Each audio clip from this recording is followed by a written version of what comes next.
Bon, d'abord, merci beaucoup Myriam. Alors, c'est Myriam et Burçak aussi. Bonjour Burçak.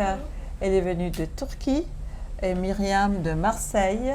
Tous les deux, elles sont ici puisque elles travaillent avec le patrimoine, n'est-ce pas? Oui. Et il y a une réunion ICOM au Paraguay.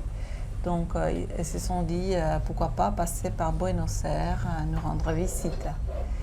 Et donc, en sachant que tu allais venir, voilà, je t'ai proposé de parler sur les musèmes. Et c'est toi qui m'as dit, ça serait bien aussi qu'on parle de Salammbô, puisqu'on a préparé cette expo pour les bicentenaires de la mort, non, de la naissance de Flaubert, de Gustave Flaubert. Oui. Donc, merci aussi à vous tous pour être là. Alors, Myriam, est-ce que tu peux d'abord raconter un tout petit peu qu'est-ce que tu fais, quel est ton travail un peu au MUSEM En dehors de la question Salammbô, de l'exposition, voilà. Moi je suis historienne, archéologue et depuis très longtemps investie dans le Conseil international des musées, l'ICOM, et conservateur de musées. J'ai dirigé le musée d'histoire de Marseille et j'ai été conservateur, je suis toujours conservateur associé au MUSEM, qui est le musée des civilisations de l'Europe et de la Méditerranée à Marseille, qui est l'ancien musée des arts et traditions populaires qui se trouvait à Paris, au Bois de Boulogne, et qui a fait l'objet d'une délocalisation dans la fin des années 2000, et qui a ouvert en 2013 à Marseille à l'occasion de la nomination de Marseille comme capitale européenne de la culture. Et donc j'ai intégré ce musée en tant qu'historienne et curateur, commissaire d'exposition, essentiellement historienne aussi. Et à cette occasion du bicentenaire de la naissance, pas de la fondation, parce qu'avant je travaillais beaucoup sur la fondation de Marseille au VIe siècle avant Jésus-Christ, donc c'est une espèce de deuxième bébé. Et non, c'était donc la naissance de Flaubert qui a donné l'occasion de beaucoup d'événements en France en 2021. Des expositions, des colloques, des rencontres, des événements particuliers, poétiques, littéraires, etc. Et il a été décidé de faire une exposition au niveau national pour célébrer une œuvre de Flaubert, une œuvre littéraire qui a été curieusement, non pas Madame Bovary, qui est la plus connue de Flaubert, mais Salammbô, qui est un roman historique assez considéré comme assez indigeste, assez illisible. Je ne sais pas si vous avez été jusqu'au bout de ce roman, les uns et les autres, ou si vous l'avez lu. Moi, j'ai adoré. Ah oui, mais moi, je n'ai jamais réussi à aller jusqu'au bout. Ah, j'avoue que je l'ai lu presque entièrement, mais pas complètement, pour l'exposition, mais pas complètement. J'ai lu tout ce qui est autour, mais le roman, parfois... il faut avoir un souffle extraordinaire pour suivre cette description comme ça, chargée. Oui, des images écrites. Cinématographiques. Pas du tout développées comme image. On reviendra sur cette question de l'image qui est très très importante chez Flaubert. Et donc l'exposition, on a réalisé une exposition avec un autre musée collègue à Rouen, puisque Flaubert est né à Rouen, est né et mort à Rouen, en Normandie, en France, et que c'est le musée des Beaux-Arts de Rouen qui a eu la primeur de l'exposition. Mais en général, on essaie de faire des expositions en partenariat avec d'autres musées. Et donc là, le musée des Beaux-Arts de Rouen est venu au MUSEM demander si le MUSEM serait heureux d'accepter cette exposition sur Flaubert, qui a priori ne rencontrait pas tellement les thématiques du MUSEM. Le MUSEM, c'est un musée des civilisations de l'Europe et de la Méditerranée. Ça n'a qu'un rapport très très lointain avec la littérature. Nos expositions en général sont des expositions de société, d'ethnologie, d'art contemporain, le tout croisé comme ça, pas tellement historique. Donc c'était un peu tiré par les cheveux que de considérer qu'on pouvait être un partenaire pour Flaubert. Mais le président du MUSEM de l'époque, Jean-François Chounier, qui est un homme qui a foultitude d'idées dans la tête, a dit « mais oui, parce que Flaubert est parti de Marseille pour aller à Carthage, pour s'inspirer pour l'écriture de Salammbô. Et il faut que nous fassions un volet archéologique à cette exposition. Car le musée de Rouen avait imaginé une exposition littéraire seulement. Ce qui est quand même très difficile de faire une exposition littéraire. C'est beaucoup de manuscrits, beaucoup de notes, beaucoup d'informations écrites, mais moins d'objets, moins grand public. C'est réservé à une petite population initiée, c'est complexe. Le président du MUSEM m'a proposé de rajouter une partie archéologique à la présentation d'une exposition autour de Salammbô, ce qui a été d'ailleurs très déterminant pour le synopsis de l'exposition. Parce que nous n'avons pas... Le sujet de l'exposition n'est pas la mise en scène du contenu du roman. Le roman, c'est... Vous avez lu un petit peu le roman? Oui, quelques-uns, pas tous. On peut le raconter un tout petit peu, sinon on peut l'évoquer. On peut l'évoquer, je pense que c'est bien. Babette, Et finalement, c'est un poème, comme vous l'avez dit, antique et barbare. L'héroïne Samando est la fille d'Amilcar.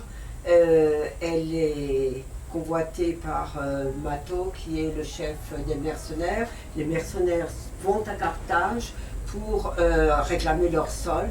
Carthage ne les paye pas. Quant à Amilcar, il rentre, il a vaincu Rome, je crois, oui. Et il rentre et il va aussi vaincre les mercenaires en les emmenant dans le désert de la Hache, si je me souviens bien. Oui, bravo. Il y a donc deux hommes qui aiment Salammbô, et Salammbô, elle, a rencontré, a vu, a été attirée par Mato, le chef libyen. Ouais. Qui à la fois, il avait volé les voiles de la déesse Tanit, déesse Tanit, de la lune. Voilà. Oui. Et donc c'est Salammbô qui va récupérer. Oui, elle va récupérer donc ce voile. Ce voile. Et d'ailleurs, il y a une belle description dans laquelle on nous montre qu'elle portait entre les chevilles une chaîne en or. Et lorsqu'elle va récupérer le voile sous la tente de Mato, cette chaîne est rompue. Donc, lorsque son père la revoit, il s'aperçoit qu'il se passait quelque chose. L'étreinte a eu lieu. Et d'ailleurs, la fin est absolument extraordinaire. La mort de Mato qui mort suppliciée, et elle, ce côté, hein, bon. Oui. Et elle n'est pas si présente que ça dans le livre. Enfin bon, mais je ne veux pas vous prendre la parole parce que qui Salammbô? Oui, parce que ce sont des évocations, ce sont des combats, ce sont des hommes qui finalement assiègent Carthage et puis sont envoyés dans un désert et reviennent. Enfin, il y a beaucoup de descriptions de rouge, d'or. J'imagine la façon dont au 19e siècle on imaginait l'Orient. J'ai tout de suite pensé à Delacroix, ces tableaux, l'Orient, etc. Voilà. Très bien, vous avez bien intégré. Et donc c'est cette histoire qui se passe pendant la Troisième Guerre punique, donc au IIIe siècle avant Jésus-Christ, et qui va être la fin du règne de Carthage sur la Méditerranée, du règne de pouvoir et commercial, qui est la scène, le paysage, on va dire, de ce roman qui raconte cette histoire sublime et subliminale d'amour qui ne dit pas son nom et qui est toute en touche effleurée et qui en fait quelque chose de tout à fait étrange dans cette barbarie, comme vous le dites. C'est érotique, non? Ça donne quelque chose, un amour très érotique. Et très subtil, hein, des petites touches. Très délicat. Et donc, l'idée n'était pas de mettre en scène dans l'exposition toute cette histoire de bataille, d'amour, d'ailleurs difficile à mettre en scène.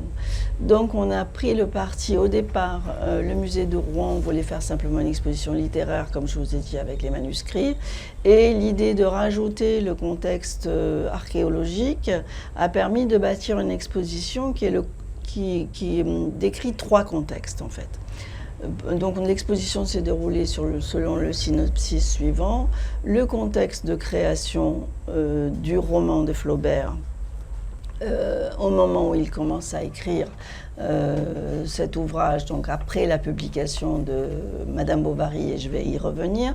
Donc ce contexte à la fois littéraire, personnel de Flaubert, le contexte de ce qu'on connaît de l'histoire phénicienne à l'époque, c'est-à-dire rien du tout, le sentiment que Flaubert a qu'il ne connaît rien et qu'il faut qu'il aille sur le terrain voir le paysage dans lequel s'est déroulé le roman, qu'il inspire déjà, qu'il habite, et qui sera un roman historique, donc il accumule la connaissance historique.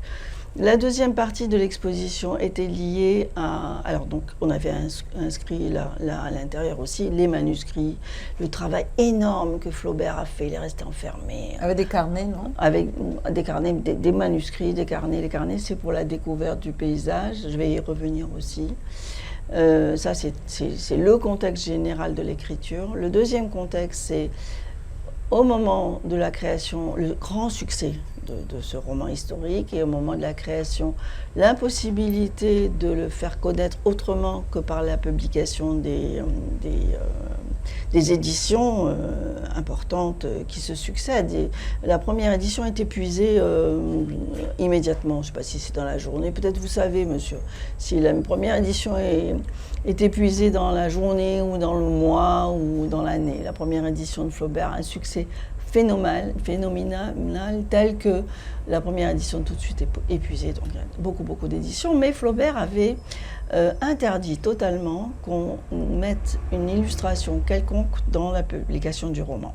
Il disait que son écriture est tellement imagée qu'on peut très bien lire ce roman en lignant les images qui arrivent dans le cerveau et la projection de ce qu'on pouvait en faire, et qu'il interdisait, d'ailleurs pour tous ses romans, qu'il interdisait l'illustration pour tous ses romans, et en particulier celui-là, qui pouvait être tellement, effectivement, sujet d'images. Mais dès la mort de Flaubert, le contrat moral est rompu, et les éditeurs commencent tous à faire des éditions illustrées. Et ce qui est extraordinaire, c'est que, certes, les descriptions des massacres sont très éloquentes, et il y a quelques représentations dans les romans, mais c'est surtout le personnage de Salammbô qui devient sujet, non seulement d'illustration des romans, mais sujet de peinture, de gravure, de théâtre, d'opéra, de musique, toutes sortes d'expressions de tout genre, y compris de cinéma dans le temps. Enfin, après, évidemment, le cinéma n'existe pas à l'époque de Flaubert, bien après sa mort, jusqu'à la bande dessinée extraordinaire que je vous recommande. Je ne sais pas si vous avez ici les bandes dessinées de Philippe Drouillet.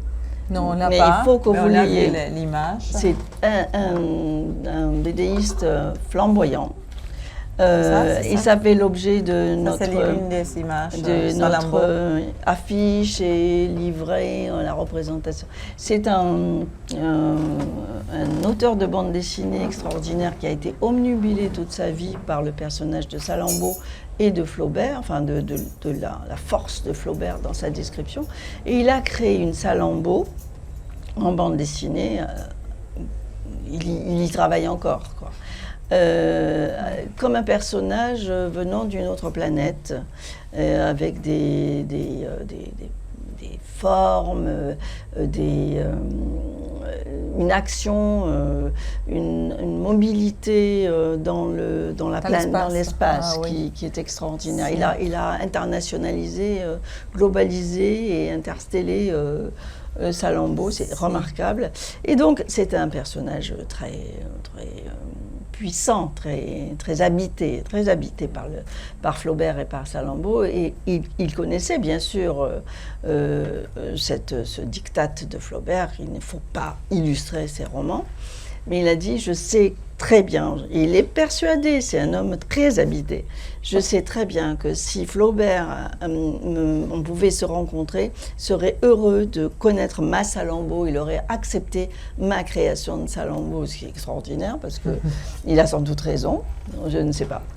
Et la dernière partie de l'exposition était liée à la réalité archéologique de Carthage, découverte après la mort de Flaubert, c'est-à-dire que Flaubert a réussi, avec une méthode de travail tout à fait au point, très pertinente et très anticipatrice, à proposer une vision de l'organisation de la ville de Carthage, de la société de Carthage, du comportement en particulier des prêtres, des dirigeants, des combattants, etc.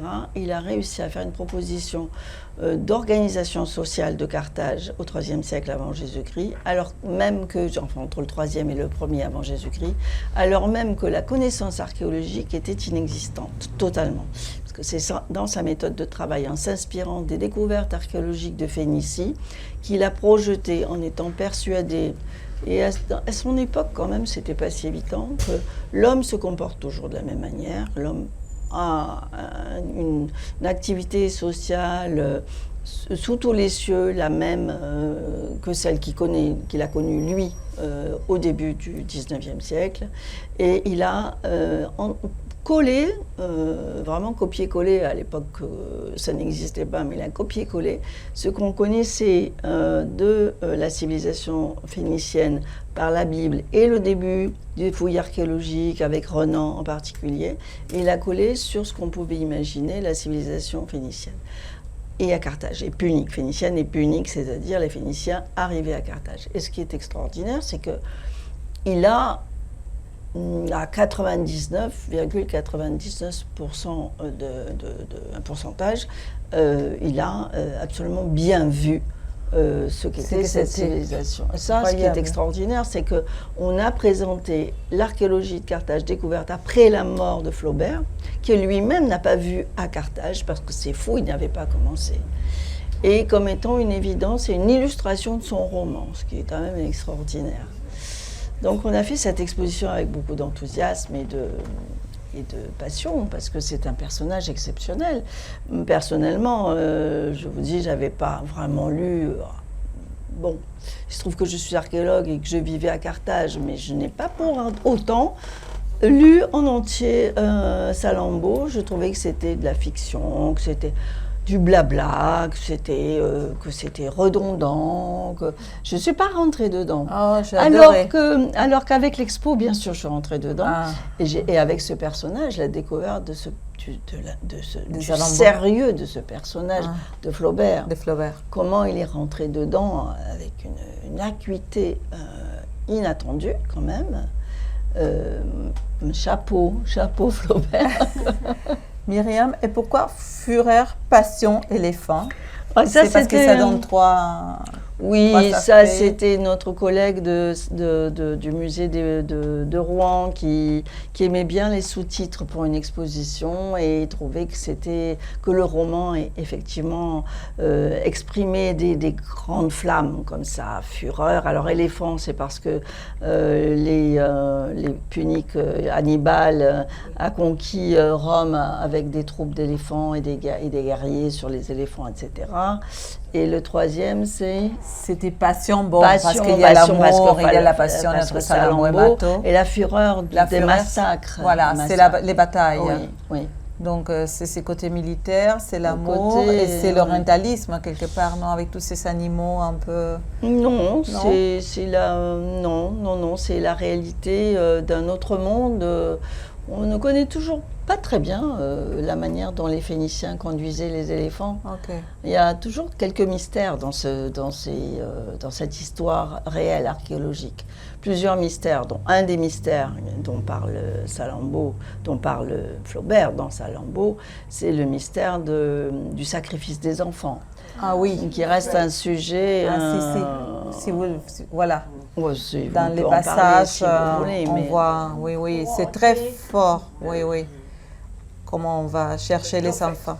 Oui, le Tophet est un lieu qui existe. Le Tophet est déjà mentionné dans la Bible, donc dans les religions orientales de la Méditerranée, la Phénicie très ancienne, comme étant le lieu où on va immoler le premier-né. C'est la traduction d'un vers, de 2 vers de la Bible qui disent ça. Alors, ça peut être une réalité. Ça a été dans le temps, de toute façon, dans beaucoup de civilisations, ça a été parfois le cas d'aller immoler des enfants auprès des divinités dans des cas de guerre, des cas extrêmes ou des cas de pauvreté. On a découvert dans différentes civilisations des nouveau-nés dans des urnes qui étaient incinérés, des œufs d'enfants. Ça peut être des œufs de fœtus, ça peut être des œufs d'enfants malades, ça peut être des enfants morts-nés.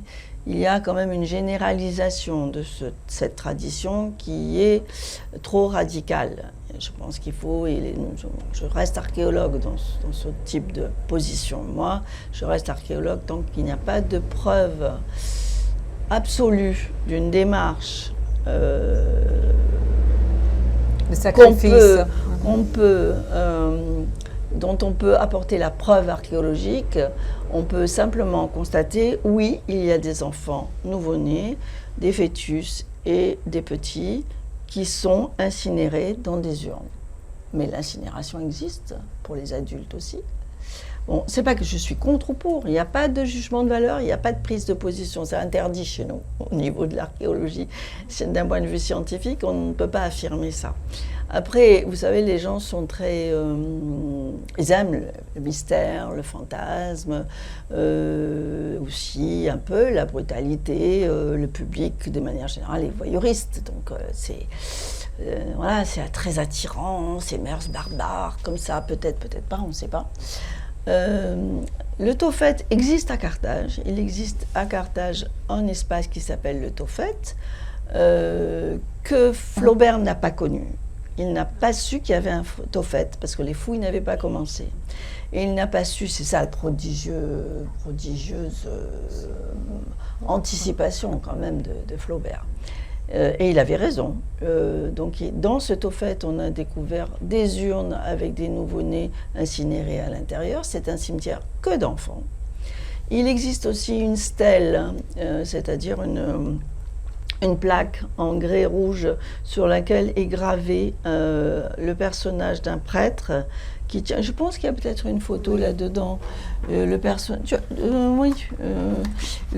d'un prêtre qui tient un enfant dans les bras et qui invoque la divinité, je crois que c'est dans le corps parce que comme on ne nous l'a pas prêté, et qui invoque la divinité en levant la main.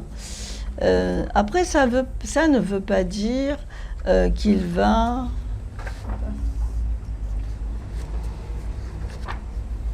Peut-être qu'on l'a pas mis. Au début, peut-être. Au début. Peut-être pas. Vous le trouvez sur Internet. Sinon. Ça ne veut pas dire qu'il va offrir cet enfant à la divinité.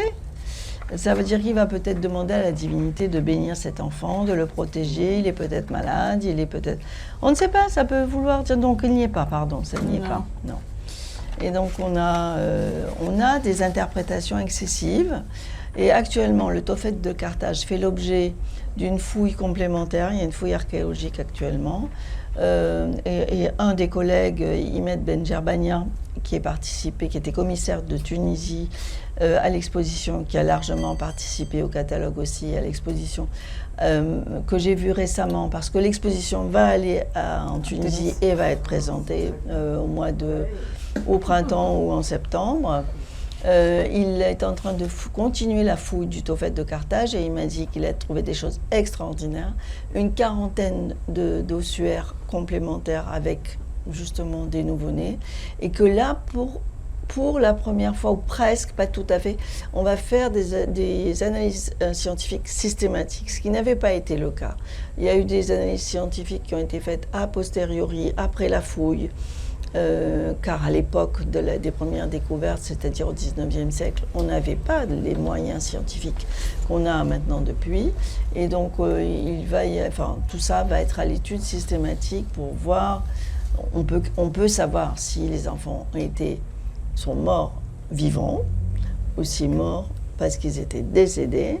Enfin, on a toutes sortes de types d'analyses qui permettent de savoir, ou en tout cas de s'approcher d'une réalité archéologique. Donc, on saura peut-être ou pas. Qu'est-ce que ça donne? Qu'est-ce que ça donne? Donc finalement, c'était pas une archéologie fantastique. C'était finalement, Flaubert, c'était une réalité archéologique. Ça veut dire son travail. Et c'est toi qui m'avais dit qu'il faisait les croquis avec les images de chaque scène, ou les paysages, l'espace. Oui. Et qu'après, c'était mot par mot la description des différentes vues de Carthage. Absolument, oui. En fait, comme on avait peu d'informations ou pratiquement pas d'informations sur les Puniques, à Carthage, c'est-à-dire ceux qui, à partir du 8e siècle avant Jésus-Christ, sont partis de Phénicie pour créer cette nouvelle ville, une sorte de colonie ou d'antenne en Méditerranée occidentale à Carthage à partir de rien. Et donc la ville n'avait pas encore été fouillée à l'époque de Flaubert, mais l'histoire a été bien connue, parce que l'histoire romaine a été très bien racontée à la demande d'Octave Auguste, à Virgile, qui a raconté l'histoire de la fondation de Rome dans une perspective de propagande pro-romaine, c'est-à-dire montrer que Rome est la grande puissance méditerranéenne, et ce n'est pas Carthage. Dans une période politique, on disait il faut détruire Carthage, Caton racontait Carthago delenda est, il faut détruire Carthage, c'est une menace pour Rome. Donc l'idée était de pouvoir décimer les Phéniciens et les Puniques. Donc l'histoire était bien connue, enjolivée, mais bien connue. Donc ce que Flaubert a décidé de faire, parce qu'il ne sentait pas, il n'arrivait pas à écrire. Il a commencé à écrire, il dit dans ses lettres, les lettres de Flaubert sont très importantes, très nombreuses, et c'est elle qui raconte beaucoup de choses, et il disait je n'arrive pas à m'y mettre, je ne vois rien, je ne comprends rien, je ne sens rien. Je suis démunie, il faut que j'aille sur place. C'est extraordinaire quand même aussi à l'époque. Et donc il a pris le bateau, et il est allé, à l'époque on n'allait pas en Tunisie directement, il est allé en Algérie, il a pris un cheval, et il avait des guides avec lui, et il est allé à Carthage. Et là, à Carthage, il a vu le paysage. Et il est parti, comme il faisait toujours en voyage, avec 2 petits carnets grands comme ça, de 10-12 cm sur 7, quoi. Plus petit encore que votre... Oui, voilà, quelque chose comme ça, exactement. Et il a dessiné, on a un petit crowbar ici, on a présenté ce petit carnet à l'exposition. Il a dessiné ce qu'il voyait, c'est-à-dire le paysage de la baie de Carthage. En face de la baie de Carthage, cette espèce de ce qu'on appelle le Boucornine, cette petite montagne à 2 cornes qui existait à l'époque antique. Et l'intérieur du port, les rives, les montagnes environnantes, le lieu où il situe la bataille de la Hache en particulier, qui est du côté du sud de Carthage, vers Tacruna, quand on descend vers le sud. Il est allé à cheval à Bizerte, à Utique, sur la côte nord. Enfin, il a dessiné avec un trait de crayon très sûr, unique, tous ces contours-là. Et il a écrit sur son carnet des mots de couleurs. Bleu, gris, bleu, éléphant, gris, argent, rouge, terre. Il n'a pas écrit autre chose, ou à peine quelques noms propres et des noms de couleurs. C'est extraordinaire. Et quand il est... En fait, ça a été la base de son écriture. Il a pris quelques notes, mais à peine. Il a raconté son voyage par lettres ou dans des petites notes, notre carnet de notes. Mais l'essentiel se trouve dans le carnet de dessin. C'est quelques pages. Et on sent bien qu'il a écrit à partir de ces quelques pages, c'est-à-dire qu'il a imprimé le paysage dans ses yeux, il l'a restitué en écriture, et il a beaucoup, si vous relisez Salammbô à la lumière de la couleur, vous allez vous rendre compte à quel point il insiste sur ces paysages de fin de journée, de lever de soleil, d'entre-deux, avec beau. des nuances. Oui. C'est un peintre. Voilà. C'est très beau. On a vraiment l'impression Oui, que c'est un une peintre. beauté, Et on comprend. Qu'il vient de la Normandie, qui est grise, et la lumière, il a dû être ébloui. Par Oui, l'Orient, oui, par la oui, Tunisie. Parce Oui. que ça explose les yeux. Oui, quand tu oui, es du nord de la France. Oui, Oui, c'est étonnant d'ailleurs, parce que, en effet, comme vous le dites, il a dû être très ébloui, mais il utilise des termes de couleurs nuancés, comme les impressionnistes, quoi, Oui. qui ne sont pas encore tout à fait là, mais qui vont être là, ou ils sont peut-être un peu là. Et la femme, Salammbô, alors c'est lui qui invente Oui. les noms. Ah oui, Et cette qui femme invente fatale, le personnage. Hein? Il invente le personnage. Salammbô personnage. n'existe pas. Hannibal n'a jamais eu de fille, en tout cas ne la connaît pas. Donc ni l'histoire ni l'archéologie n'a jamais dit qu'il y avait une fille de Salammbô. Elle n'existe pas. Ni d'Hannibal. Salammbô n'existe pas. Tous les autres personnages du roman existent. Mato, Hannibal, Hamilcar, les divinités existent, tout le monde existe, mais pas Salammbô. Donc il invite ce personnage dans son roman et il en fait l'intrus qui va en fait être la clé de ce qu'on suit comme histoire. Ça permet de suivre l'histoire finalement. Sinon c'est un livre d'histoire qu'on ne va pas vraiment lire, quoi. Mais on cherche à suivre Salammbô qui va aller effectivement à qui on... Alors Salammbô c'est une prêtresse. C'est une prêtresse qui est vierge et pure. Elle est vouée à la déesse Tanit, qui est la grande déesse des Phéniciens. Elle est attachée à elle et elle est la gardienne du voile de Tanit, le fameux Zinf, qui est un mot inventé aussi. C'est quoi? Comment on dit le voile? Zinf, le Zinf. Oui. Mais on ne connaît pas. Ah, c'est aussi inventé? C'est aussi inventé. Et donc elle va être la gardienne de ce voile. Oui, on ne sait même pas comment ça se prononce. Ce voile, d'ailleurs, dans l'exposition, c'est extraordinaire. Un des peintres, je fais une petite incursion, excusez-moi. Un des peintres qui admirait beaucoup le roman, qui s'appelle Georges Rochegrosse,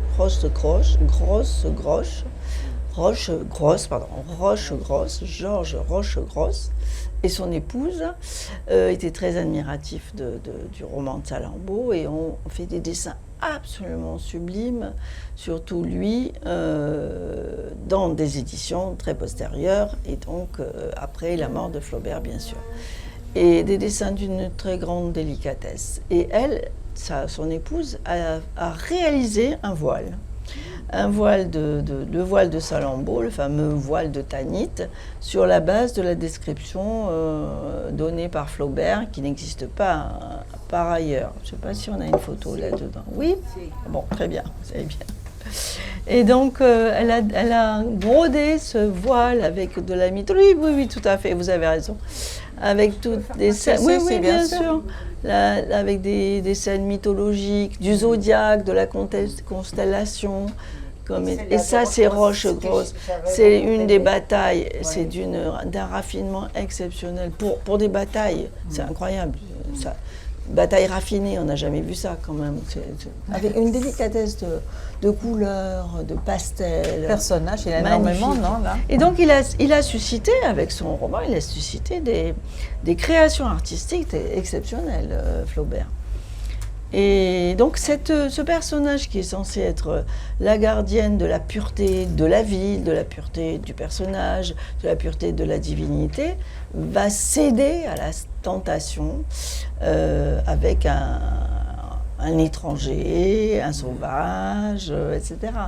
Et donc, comme vous le disiez tout à l'heure, la rupture de cette chaînette qui l'emprisonne, ses chevilles, va être le signe qu'elle a dû fauter, entre guillemets, ce que tout le monde attend dans ce roman aussi. Parce que Flaubert, il est très malin. Bon, et pour ceux qui ont lu les lettres de Flaubert, si vous lisez les lettres de Flaubert, c'est pas toujours la meilleure littérature non plus. C'est une assez trash, on dirait. Vous dites ça? Trash.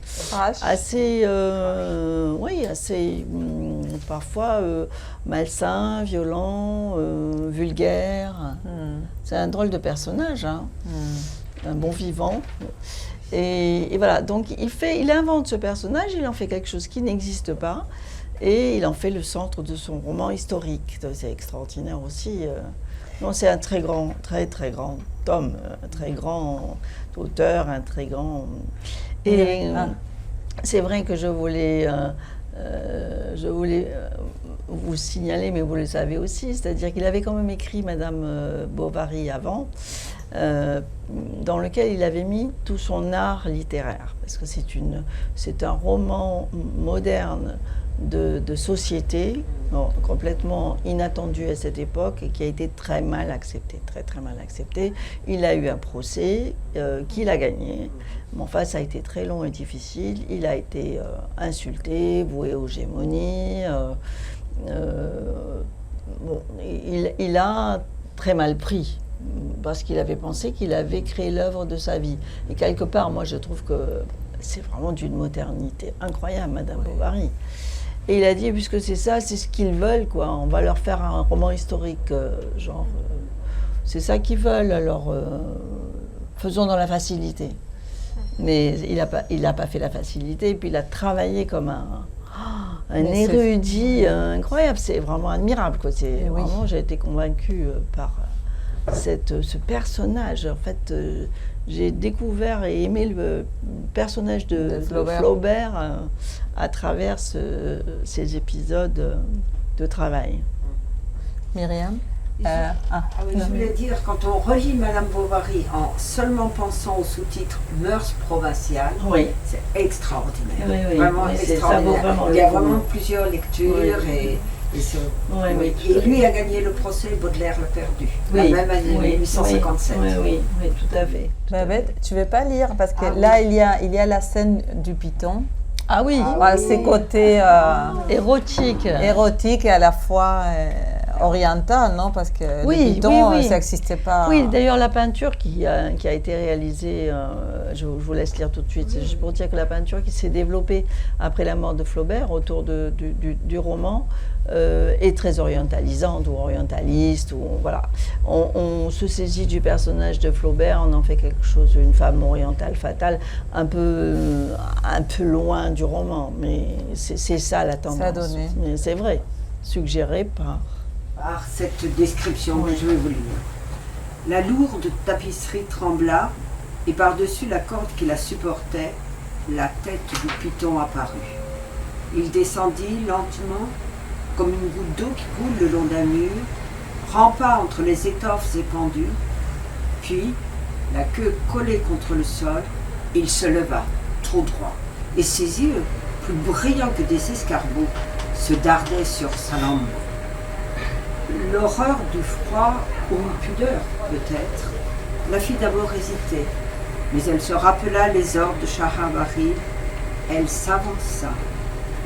Le python se rabattit et lui posant sur la nuque le milieu de son corps, il laissait pendre sa tête et sa queue comme un collier rompu dont les deux bouts traînent jusqu'à terre.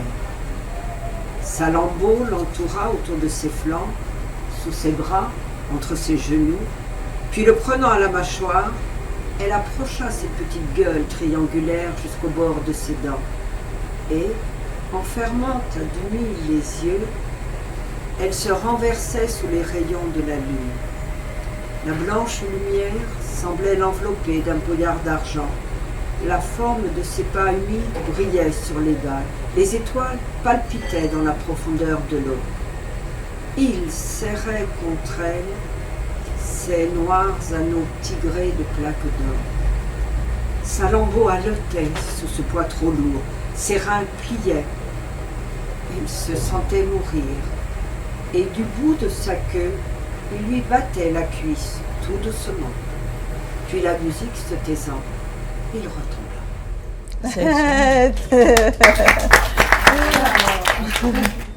C'est très beau, vous l'avez très bien on lu. entend, on sent tout, énormément Ouais. de choses, n'est-ce Ouais. pas? Mais oui, oui. Avec ces Oui. pitons, il fallait les faire quand même, il fallait écrire tout ça. Oui, il est audacieux. Il était audacieux. Audacieux, oui. Très audacieux. Il oui. s'amusait, hein? Beaucoup, beaucoup, je crois. Tant mieux pour lui.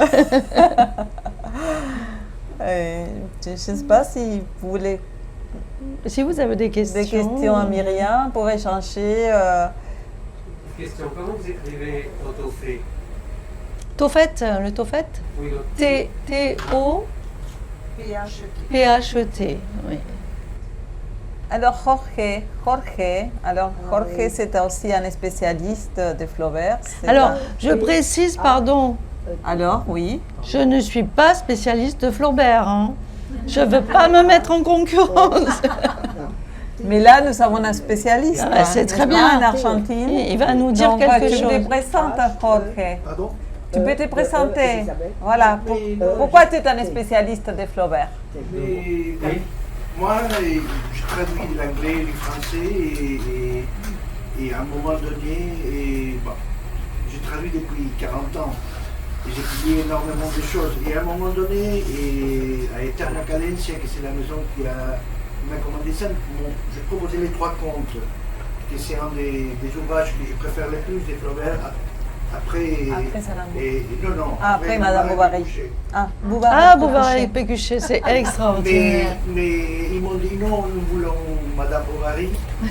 Et alors j'ai essayé de voir si je pouvais rajouter quelque chose dans les traductions qui existaient en espagnol. La mienne c'était la 56. Maintenant il y a plus de 120 traductions de Madame Bovary. La mienne a été publiée en 2014. Et donc je commençais et je ne suis pas lecteur de romans, je déteste le genre roman. Mais C'est bien parti. J'étais énormément heureux de découvrir. J'avais lu Madame Bovary dans l'adolescence, mais j'ai découvert énormément de choses qu'on pouvait y mettre, mais en même temps énormément de choses que, à mon avis, n'étaient pas représentées dans les éditions qui existaient en espagnol. Nous sommes beaucoup de pays qui parlent espagnol, donc c'est beaucoup de traductions dans tous les différents pays, surtout en Espagne. Les traductions espagnoles sont plutôt mauvaises. Et trop espagnol. Non, pas seulement pour ça. J'ai découvert par exemple qu'il y a des traducteurs espagnols que les parties difficiles, ils les sautaient. Ah, Dans les textes. Pour nous aider. Et en plus, il y a une autre chose aussi, que la traduction a su des modes comme tout. Il y a un moment donné où par exemple, le traducteur ne traduisait pas ce qui était dans les textes, mais il expliquait ce que l'auteur disait. Donc, si on a une traduction du tout début du XXe siècle, est tout à fait différente, des moitiés du XXe siècle est différent de quelque chose de maintenant. Et l'autre chose, c'est que Flaubert est tellement parfait, mais tellement parfait du point de vue littéraire, que peu importe de quoi il écrit. Et à l'époque où il est sorti Madame Bovary, il y avait toute une vague des romans de cocus en France. Balzac, il a écrit au moins 3, mais il y a énormément d'auteurs qui ont aimé bien ces histoires des cocus, ça se vendait bien. oui. Et alors, Flaubert a décidé d'écrire Madame Bovary, qui n'est pas une histoire qui lui plaisait du tout, c'était un fait divers policier, parce qu'il voulait montrer qu'avec les styles et avec l'écriture, on pouvait transformer un sujet tout à fait nul Ouais. à une pièce d'art. Oui, oui, oui. Et en faisant cette démarche-là, il a inventé les romans contemporains. Parce que Madame Bovary, c'est le premier roman où le point de vue n'est pas d'un narrateur omniscient, ça veut dire qui connaît tout, ou le point de vue d'un narrateur témoin, mais c'est le point de vue de chacun des personnages. Et en plus, il a commencé à mettre en place une autre ressource incroyable, que c'est les monologues en direct. Avant lui, ça n'existait pas. Maintenant, quand on lit ça, on ne peut pas se rendre compte jusqu'à quel point ça a été moderne à l'époque. Et il a continué à faire des choses pareilles dans des différents romans. Par exemple, d'après Jacques Neuf, Salambot préfigure le cinéma. Ah si, absolument. C'est le premier roman Absolument. qui préfigure le cinéma. Absolument. On peut penser. Absolument. Chez l'éducation sentimentale, c'est faire un roman où les sujets est complètement flou, les personnages sont plutôt importants, mais la trame n'existe presque pas. Et avec les romans de Saint-Antoine, la Tentation de Saint-Antoine, d'après Michel Foucault, c'est le premier roman qui s'écrit sans fait, mais sur une bibliothèque. Parce que c'est un roman où on met en place tous les savoirs sur la religion et la philosophie de l'Antiquité. Et en parlant de ça, il y a tout un mouvement de va-et-vient dans tous les romans de Flaubert. Un, c'est contemporain, l'autre, c'est l'Antiquité. Le seul endroit où il échappe à cette espèce de piège, c'est quand il écrit la légende de Saint Julien l'Hospitalaire dans les Trois Contes, que c'est le seul texte qu'il écrit sur le Moyen-Âge. Et Boire et Pécouché, c'est à peu près comme La Tentation de Saint-Antoine, mais comique. Oui, Et dans c'est tout, extraordinaire. et dans tout le reste, dans tout Flaubert, il y a une autre chose. Il était un misanthrope épouvantable. Et alors, il soutient surtout que les traits les plus caractéristiques de l'humanité, c'est la stupidité, la bêtise. Et C'est ce qui bien fait. sûr que tous les œuvres ont eu plusieurs lectures et tout à fait différentes. Et on peut avoir une lecture, je ne sais pas, psychologique de Madame Bovary, féministe, tous les personnages, d'après lui, c'était des personnages minables, des gens qu'il n'aimait pas du tout. Non. Et il n'y a aucun personnage qui se sauve. Et il ne considérait pas Madame Bovary une héroïne du tout. Ah non, c'est sûr. Alors, ces genres de choses montrent jusqu'à quel point un classique peut être abordé de différents endroits. Ah, et la qualité de Et l'écrivain. Mais aussi aux à différentes époques. D'après les différentes époques, mais aussi il faut tenir compte de qu'est-ce que l'auteur pensait de tout ça. Oui. Et quand on tombe sur le dernier ouvrage, Boire et Pécouché, ça c'est une espèce d'apogée de la stupidité, de l'imbécilité humaine, etc., etc., etc. Et c'est la pensée d'un misanthrope qui aimait énormément rire et en même temps tuer tout ce qu'il détestait. Ça veut dire l'espèce humaine. Et si, parce que c'est génial. Oui, c'est Merci vrai. beaucoup, Jorge. Ah, parce que j'étais en train de penser pour Flaubert, non, ici dans le roman, dans Salambot, il y a la pluralité des dieux. Oui. Confusion des croyances, c'est pour la confusion des hommes. Pour dire que c'est un sujet contemporain, finalement, la profusion des dieux, mais c'est pour la confusion des hommes. Je sais pas. Parce qu'il se bat, il meurt et tout ça, mais c'est pas à cause de Dieu, c'est chacun a ses dieux. Mais les hommes, entre-temps, ils sont en train de se tuer. Oui, ça c'est le propre peut-être de l'histoire, enfin des événements historiques là. Oui, C'est la relation exacte malheureusement de l'histoire. Voilà. Je pense, enfin c'est peut-être métaphorique, je sais pas. C'est peut-être métaphorique, je sais pas. Qu'en pensez-vous?